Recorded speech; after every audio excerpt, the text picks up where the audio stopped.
আমি একটা পোস্ট করেছিলাম, তোমাদের কাছে জানতে চেয়েছিলাম তোমরা কিসের বা কী কী প্রোডাক্টের নলেজ জানতে চাও। অনেক রকম কমেন্টস পেয়েছি, তবে যাদের কমেন্টসগুলো আমি বেশি পেয়েছি মানে সেম টপিকের ওপর, সেই সব ভিডিওগুলো আমি ভেবেছি আগেই রেডি করব।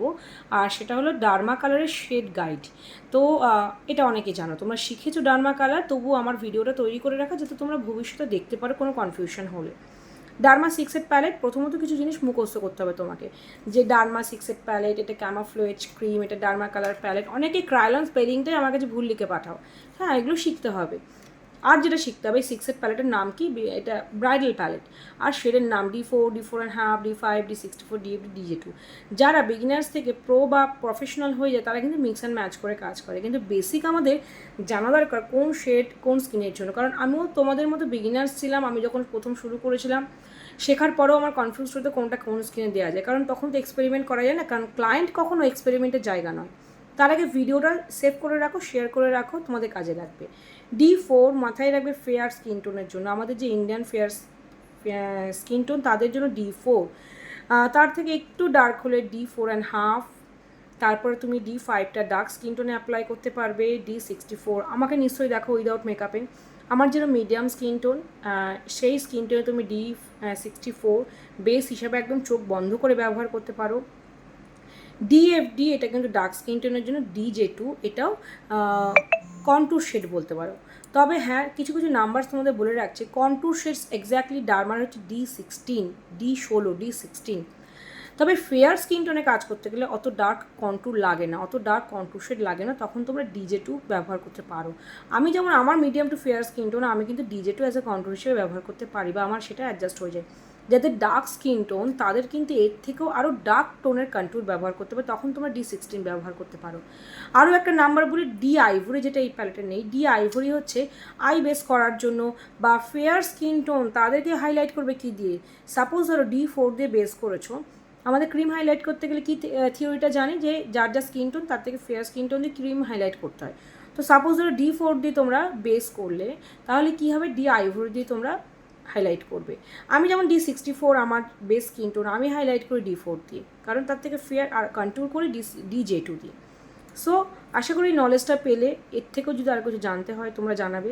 আরও কিছু তথ্য বলে রাখি, মিডিয়াম স্কিন টোন বা মিডিয়াম থেকে ডার্ক স্কিন টোন, সেই স্কিন টোনে তোমরা কোনো প্রবলেম পেলে, আই থিঙ্ক প্রবলেম বলতে তোমরা পিগমেন্টেশনের প্রবলেম পাও, ডার্ক সার্কেল পাও, ডার্ক প্যাচেস পাও, সেই সব প্রবলেম হাইড করার জন্য তোমরা কিন্তু অরেঞ্জ কারেক্টারের সাথে সাথে বা অরেঞ্জ কারেক্টারের সাথে কিছু ডার্ক যে কনসিলার, এগুলো তো কনসিলার হিসেবে ব্যবহার হয়, এই কনসিলারগুলো মিশিয়েও ব্যবহার করতে পারো প্রবলেম হাইড করা বা প্রবলেমগুলো নিউট্রালাইজ করার জন্য।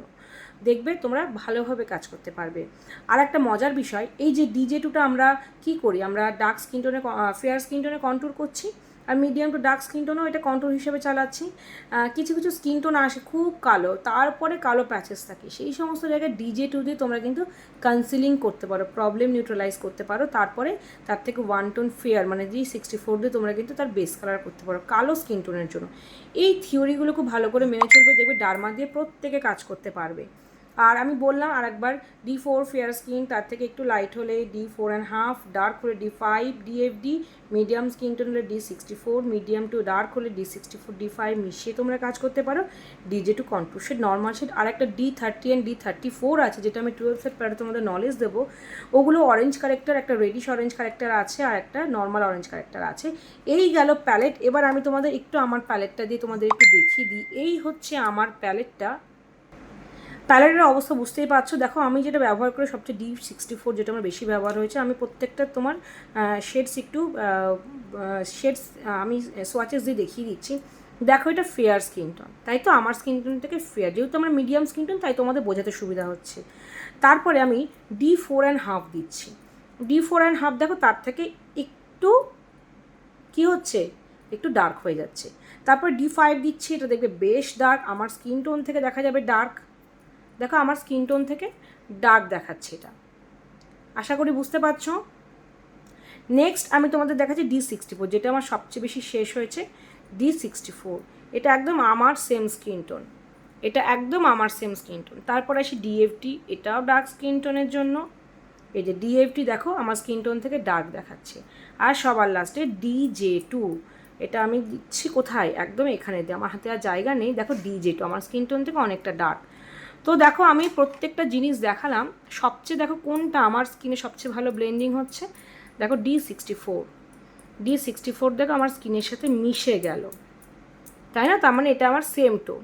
এর থেকে ডার্ক হয়ে যাচ্ছে এই টোনটা, যেটা আমি DFT দিয়েছিলাম। সবচেয়ে ডার্ক হচ্ছে কন্ট্যুর DJ2 সবার কন্ট্যুর শেড না, ফেয়ার মিডিয়াম নর্মালি আমাদের দিকে যে ডার্ক তাদের কন্ট্যুর, বাট খুব ডার্ক হলে তাদের কন্ট্যুর হবে D4 দিয়েছি, এটা দেখবে আমার স্কিন টোন থেকে অনেক ফেয়ার। সো আমি যদি D4 দিই, আমি যদি D64 দিই, এখানে D64 দিলে মিশে যাচ্ছে আমার স্কিন, এই যে D64। তাহলে এই স্কিন আমি যদি হাইলাইট করি, তাহলে D4 দিয়ে আমি হাইলাইট করতে পারি।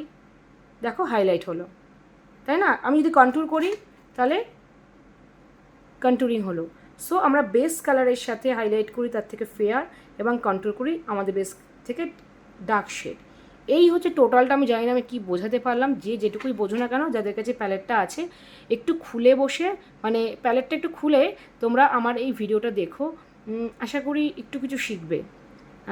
নইলে বলো, আমি আবার তোমাদের নতুন করে কোনো কিছু নতুনভাবে চেষ্টা করব তোমাদের বোঝানো। আসলে এগুলো আমার খুব ভালো লাগে, তাই আমি ভিডিওগুলো শেয়ার করছি। আর ডার্মা 6 প্যালেট প্রফেশনাল মেকআপে তো পেয়েই যাচ্ছ, সাথে নলেজও পেয়ে যাচ্ছ। যদি আর কোনো কনফিউশন থাকে আমাদের কমেন্ট সেকশনে জানিও, ট্রাই করবো সেগুলো তোমাদের সাথে শেয়ার করার।